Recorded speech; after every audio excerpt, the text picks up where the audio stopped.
We gave you, through this stupid president, $350 billion. We gave you military equipment, and you men are brave, but they had to use our military. If you didn't have our military equipment. Russia Ukraine যুদ্ধে নতুন মোড়, যুদ্ধের ময়দানে জয় ছিনিয়ে এনেছেন রুশ president Vladimir Putin বাহিনী, এমন দাবি ইউরোপের একজন কূটনীতিকের। ৩ বছর ধরে চলা এ যুদ্ধে প্রতিনিয়তই ঘটছে নাটকীয় কাহিনী। ডোনাল্ড ট্রাম্প প্রেসিডেন্ট হিসেবে আবারও হোয়াইট হাউসে ফিরলে যুদ্ধের মাঠে শান্তি ফেরা নিয়ে শুরু হয় নানান গুঞ্জন। যদিও সৌদি আরবের রাজধানী রিয়াদে অনুষ্ঠিত হয়েছে মার্কিন ও রুশ প্রতিনিধি দলের বৈঠক, তবে শান্তির বার্তা এখনো পাওয়া যায়নি। এমন পরিস্থিতিতে যুদ্ধে বিজয়ের তালিকায় স্থান পেয়েছে পুতিনের নাম, কিন্তু কিভাবে?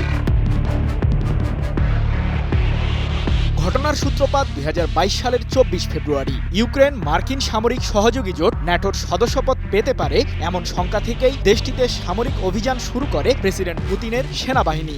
এক পর্যায়ে সংঘাত রূপ নেয় যুদ্ধে। সাবেক মার্কিন প্রেসিডেন্ট জো বাইডেন যুদ্ধের ময়দানে রাশিয়াকে পরাজিত করতে ইউক্রেনকে অঢেল সমরাস্ত্র দিয়ে সহায়তা করলেও আশানুরূপ ফল পায়নি হোয়াইট হাউস। এদিকে ৩ বছর ধরে চলমান এ যুদ্ধে ক্ষয়ক্ষতির মাপকাঠিতে রাশিয়াই শীর্ষে রয়েছে। সৈন্য হতাহতের বিচারে লাখের কোটা পার করেছে রাশিয়া। অন্যদিকে নিজ ভূমিতে পুতিন বাহিনীর বিরুদ্ধে লড়তে ইউক্রেনের হিমশিম অবস্থা হলেও হতাহতের সংখ্যাটা এখনো হাজারের কোটাতেই রয়েছে। যদিও রুশ বাহিনীর কাছে বেশিরভাগ অঞ্চল হারাতে হয়েছে প্রেসিডেন্ট ভলোদিমির জেলেনস্কির।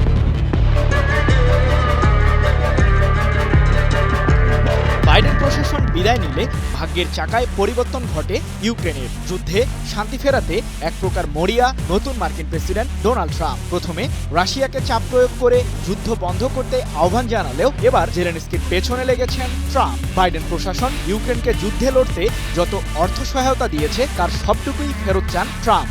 এরই মধ্যে ইউক্রেনের খনিজ সম্পদ মার্কিন প্রশাসনের দখলে নিতে জেলেনস্কির সাথে হোয়াইট হাউসের ওভাল অফিসে আলোচনায় বসেছেন ট্রাম্প। কিন্তু বৈঠকের প্রথমার্ধে হাসি মুখে ইউক্রেনের প্রেসিডেন্টকে ট্রাম্প অভিবাদন জানালেও যুদ্ধের ময়দানে শান্তি ফেরানোর তর্কে বাকযুদ্ধে জড়ান দুই নেতা। এক পর্যায়ে জেলেনস্কিকে হোয়াইট হাউস থেকে বের হয়ে যাবার পরামর্শও দেন মার্কিনী কর্মকর্তারা।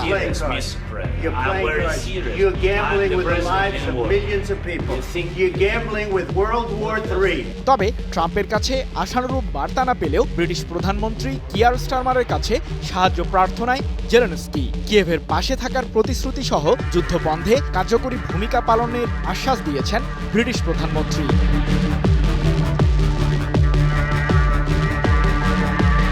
সঠিক প্যাড আর সঠিক তথ্য দিয়ে কেশু সামলে নিব এক হয়ে।